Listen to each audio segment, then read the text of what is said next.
Hello students, today in our class we are going to do about the concepts of rotational motion. कोई भी body अगर आपको move करनी है, अगर आपको एक मास है, आपको एक मास दिया गया है और अगर आप इसको स्ट्रेट लाइन में मूव करना चाहते हैं तो जितना वो हैवी उसका मास रहेगा उतना वो डिफिकल्ट रहेगा मूव करने के लिए। तो मास स्टैंड्स फॉर व्हाट? इनर्शिया। अगर स्ट्रेट लाइन में आप बॉडी को मूव करना चाहते हो तो आपको उसका मास देखना पड़ता है, तो मास स्टैंड्स फॉर इनर्शिया। तो उसी तरह से रोटेशनल मोशन में अगर आपको एक बॉडी को रोटेट करना चाहते हो, मान लो आपके पास एक बॉडी है और आप इस बॉडी को रोटेट करना चाहते हो अबाउट द सेंटर, तो आपको देखना पड़ेगा उसका मोमेंट ऑफ इनर्शिया। तो हम मास की जगह पे हम उसका क्या कैलकुलेट करेंगे? Moment of inertia. तो जितना हाई मोमेंट ऑफ इनर्शिया आएगा उतनी वो बॉडी क्या रहेगी? डिफिकल्ट रहेगी रोटेट करने के लिए। तो देखिए, अगर एक ऑब्जेक्ट है, अगर आप उसको स्ट्रेट लाइन में मूव करना चाहते हो तो आपको उसका मास देखना पड़ेगा। तो मास कीप्स रेजिस्टेंस, जितना उसका हैवी रहेगा, जितना उसका मास ज़्यादा रहेगा उतना वो डिफिकल्ट रहेगा मूव करने के लिए। तो मास रिप्रेजेंट्स इनर्शिया। अब यहाँ पर आप रोटेशनल मोशन स्टडी कर रहे हो, आप बॉडी को रोटेट कर रहे हो। तो अगर आप बॉडी को रोटेट कर रहे हो तो आपको उस बॉडी का क्या देखना पड़ेगा? Moment of inertia. तो जितना मोमेंट ऑफ इनर्शिया ज़्यादा रहेगा उतनी वो बॉडी डिफिकल्ट रहेगी रोटेट करने के लिए। अब हम लोग देखेंगे कि मोमेंट ऑफ इनर्शिया कैसे निकाला जाता है, हम उसके कॉन्सेप्ट देखेंगे। तो अगर आप एक पार्टिकल लेते हो, पार्टिकल मतलब एक ऐसा ऑब्जेक्ट रहता है उसकी साइज बहुत छोटी रहती है एज कंपेरिजन टू डिस्टेंस। अगर आप एक पार्टिकल लेते हो और ये उसकी परपेंडिकुलर डिस्टेंस है from the axis of rotation, यहाँ से ये पार्टिकल रोटेट किया जा रहा है और ये उसकी परपेंडिकुलर डिस्टेंस है, तो इसका मोमेंट ऑफ इनर्शिया जो रहेगा एक पार्टिकल के लिए, एक सिंगल पार्टिकल के लिए, आप देखो मोमेंट ऑफ इनर्शिया क्या रहेगा? mr²। That is m is the mass of the particle, I is the perpendicular distance from the axis of rotation. एक सिंगल पार्टिकल के लिए आप मोमेंट ऑफ इनर्शिया अगर निकालने जाओगे तो I is equal to m into r² रहेगा। तो ये एक सिंगल पार्टिकल के लिए रहेगा मोमेंट ऑफ इनर्शिया। अगर आप एक सिंगल पार्टिकल के लिए मोमेंट ऑफ इनर्शिया निकाल रहे हो तो उसका फॉर्मूला रहेगा m इंटू r²। अब मान लो अगर आप एक सिंगल पार्टिकल की जगह पे आपके पास बहुत सारे पार्टिकल्स है, एक सिंगल पार्टिकल की जगह पे आपने यहाँ पर एक सिस्टम लगा दिया है जिसमें बहुत सारे पार्टिकल है, m1 है, m2 है और ये m3 है, और इस तरह से होते होते आपके पास यहाँ पर 3 मासेस है, पॉइंट मास है, यहाँ पर आपने और एक पॉइंट मास लगाया हुआ है, m4 लगाया हुआ है। ये यहाँ पर कितने परपेंडिकुलर डिस्टेंस पे? r1 पे, ये आपका r2 पे है, ये आपका r3 पे है और ये आपका r4 पे। और समझ लो ये चारों पॉइंट मासेस जो है ये about the vertical axis rotate कर रहे हैं।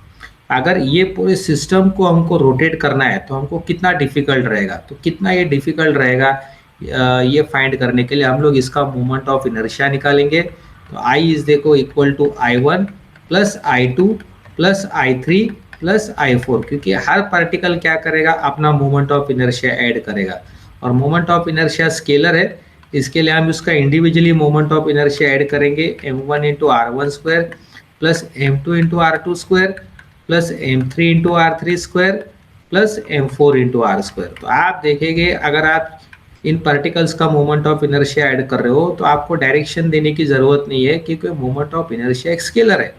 तो अगर ये 4 पार्टिकल्स है तो हमने ये फॉर्मूला लिखा है।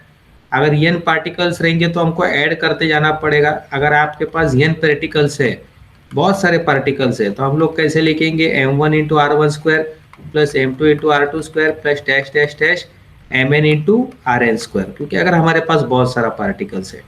अगर आप इसको शॉर्टकट मेथड में लिखना चाहते हो तो आप समीशन नोटेशन में लिख सकते हो mi into ri², where I stands for the value from 1 to the last particle. हमारा फर्स्ट पार्टिकल 1 रहेगा और लास्ट पार्टिकल हमारा n रहेगा। अब ये हो गया अगर हमारे पॉइंट मासेस सेपरेट है, तो ये जो फॉर्मूला लगा हुआ है ये मल्टीपल पार्टिकल्स के लिए, that is for many discrete particles. अगर हमारे पार्टिकल्स डिस्क्रीट है तो इसके लिए हम ये यूज कर सकते हैं फॉर्मूला, मेनी डिस्क्रीट पार्टिकल्स। लेकिन अगर आपकी सिस्टम जो है एक सिंगल पार्टिकल या मेनी डिस्क्रीट पार्टिकल्स की नहीं है, एक कंटिन्यूस है, अगर आपकी सिस्टम एक कंटिन्यूस है तो कंटिन्यूस है।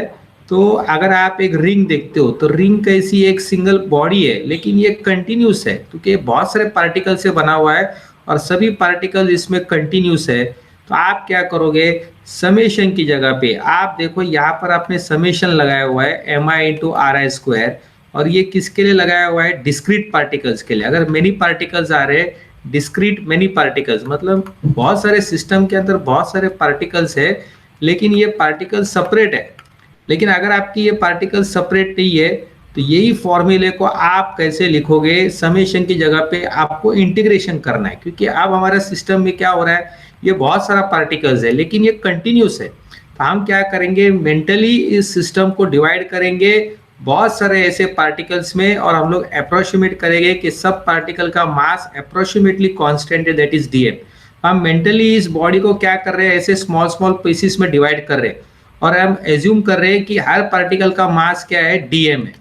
तो एक पार्टिकल का अगर हम लोग मास लेते हैं यहाँ पर डीएम, और अगर आप उसका मोमेंट ऑफ इनर्शिया लेते हो, तो अगर ये रिंग को हमने सेंटर से घुमाया हुआ है, अगर हम एक रिंग को इस सेंटर से घुमा रहे हैं और आप अगर एक सिंगल पार्टिकल का मोमेंट ऑफ इनर्शिया निकाल रहे हो, तो वो आएगा dm into r square single particle का। और अगर आप टोटल पार्टिकल्स का निकाल रहे हो, पूरे बॉडी का निकाल रहे हो, तो ये समेशन की जगह पे आपका क्या लगेगा, यहाँ पर इंटीग्रेशन लगेगा। तो आप देखो ये पूरे फुल बॉडी के लिए, कंटिन्यूस बॉडी के लिए, तो ये डिस्क्रीट मेनी पार्टिकल्स के लिए ये आएगा, लेकिन समेशन आपका इंटीग्रल हो जाएगा जब हमारे ये पार्टिकल्स पूरे सेपरेट ना होते हुए कंटिन्यूस है। तो हम सिंगल पार्टिकल का मोमेंट ऑफ इनर्शिया क्या लेंगे, डीएम इंटू आर स्क्वायर, लेकिन पूरे बॉडी का मोमेंट ऑफ इनर्शिया क्या होगा, ये समेशन की जगह पे इंटीग्रेशन लगेगा। तो ये जो फॉर्मूला लगेगा ये कंटिन्यूस बॉडी के लिए लगेगा, तो ये कंटिन्यूस बॉडी के लिए फॉर्मूला लगेगा। और इस तरह से हम लोग अलग अलग फॉर्मूला यूज करके हम बॉडीज का मोमेंट ऑफ इनर्शिया निकाल सकते हैं। तो मैं दोबारा आपको बताता हूँ, अगर आप एक सिंगल पार्टिकल का मोमेंट ऑफ इनर्शिया निकाल रहे हो, तो मैंने आपको बताया हुआ है कि मोमेंट ऑफ इनर्शिया मतलब क्या है, कितना डिफिकल्ट रहेगा बॉडी को रोटेट करने के लिए, ये आपको मोमेंट ऑफ इनर्शिया से पता चलेगा। जितना मोमेंट ऑफ इनर्शिया हाई रहेगा उतना वो बॉडी क्या रहेगा, ऑब्जेक्ट रहेगा, डिफिकल्ट रोटेट करने के लिए रहेगा। तो अगर एक सिंगल पार्टिकल आप ले रहे हो और उसका परपेंडिकुलर डिस्टेंस आपने आर रखा हुआ है, तो सिंगल पार्टिकल के लिए मोमेंट ऑफ इनर्शिया आएगा एम आर स्क्वायर। लेकिन एक सिंगल पार्टिकल की जगह पे अगर आपके बहुत सारे पार्टिकल्स है और पार्टिकल्स आपके डिस्क्रीट है, तो हर पार्टिकल का मोमेंट ऑफ इनर्शिया आपको ऐड करना है। यहाँ पर मैंने 4 पार्टिकल्स रखे हुए हैं, तो m1 into r one square plus m2 into r two square plus m3 into r three square plus m4 into r four square. तो ये डिस्क्रीट पॉइंट मासेस, अगर पॉइंट मासेस सेपरेट है, तो अगर 4 की जगह पे बहुत सारे पार्टिकल आए हुए, तो आपको m1 into r one square plus m2 into r two square dash dash mn into r n square, आप इसको शॉर्टकट में समेशन नोटेशन में लिख सकते हो, फिर i is equal to 1 into n m i into r i square. लेकिन अगर ये पार्टिकल्स कंटिन्यूस है, सेपरेट नहीं है, डिस्क्रीट नहीं है, अगर ये पार्टिकल आपके डिस्क्रीट नहीं है, ये कंटिन्यूस बॉडी है, तो आप समेशन की जगह पे क्या लग सकते हो, इंटीग्रेशन लिख सकते हो। तो सिंगल पार्टिकल का मोमेंट ऑफ इनर्शिया क्या आएगा, इस बॉडी को आपको मेंटली डिवाइड करना है मेनी पीसेस में। जैसे हम गाजर को कट करते हैं ऐसे छोटे छोटे पीसेस में, तो वैसे ही इस बॉडी को क्या करना है, मेंटली आपको छोटे छोटे पीसेस में डिवाइड करना है, और ऐसे एज्यूम करना है कि ऑल पीसेस के मासेस अप्रोक्सीमेटली सेम है और वो डीएम है। तो एक सिंगल पार्टिकल का मोमेंट ऑफ इनर्शिया क्या आएगा, डीएम इंटू आर स्क्वायर। लेकिन पूरे बॉडी का अगर आप निकाल रहे हो, तो समेशन की जगह पे इंटीग्रेशन लगेगा, क्योंकि ये बॉडी कंटिन्यूस है पीसेस के। तो इसके लिए फॉर अ कंटिन्यूस बॉडी के लिए आप लिखोगे integral dm into r square. I hope you have understood this. Thank you everybody.